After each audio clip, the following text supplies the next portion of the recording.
David was nonverbal until he was 6 years old and in diapers as well. So at the time I was really struggling to find daycare or a job that could accommodate all of those things. And that is how we had essentially ended up homeless, was me having to leave my job because a daycare had abused David. And so as I started to apply for their programs and Katie started to come out to the home, we were really trying to help our family with daycare services, me being able to work.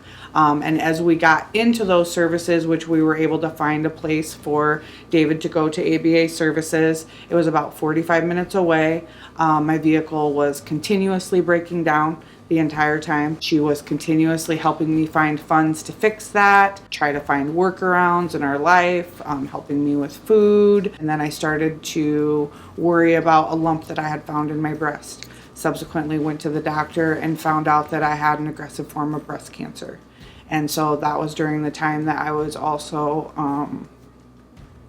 driving David to his services every day. And so just everything that she did during that time, mental support, bringing us things that we needed, things to clean my home when I was going through chemotherapy, talking over options that I had for care, finding me places that could help with the children while I was receiving treatment, just everything that you could possibly think of that would go into something like that. That was tough. I mean, in this field, you walk into homes and you never really know what you're going to get. Like, I've been hit with a lot of things. Planning somebody's will, though, wasn't necessarily on my list of things I wanted to do at work that day, but we did. That's what I do. I'm in there to help her. I'm not going to have her do it by herself. And so we sit down and we're like, who's the lawyer? Have you met with them? What's your plan? I would go to her home and I remember she would always have her little do-rags on and she was so sick.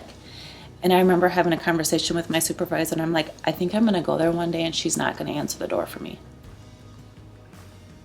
And she still is answering the door 4 years later. To describe Amanda would be driven and motivated. She's had a lot of hard things in her path, but she's never given up.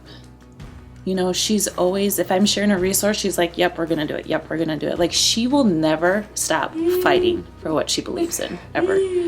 I cry very often thinking about what Katie's done for me and my family, because what we were going through and where we are now is just a night and day difference.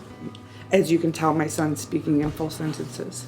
He's able to use the bathroom. That is a gift that not many children like him receive. We have this beautiful home with a ginormous backyard. We have a dog.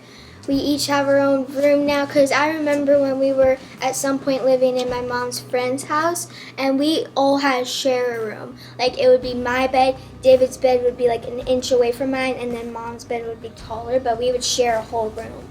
This is everything that I prayed for.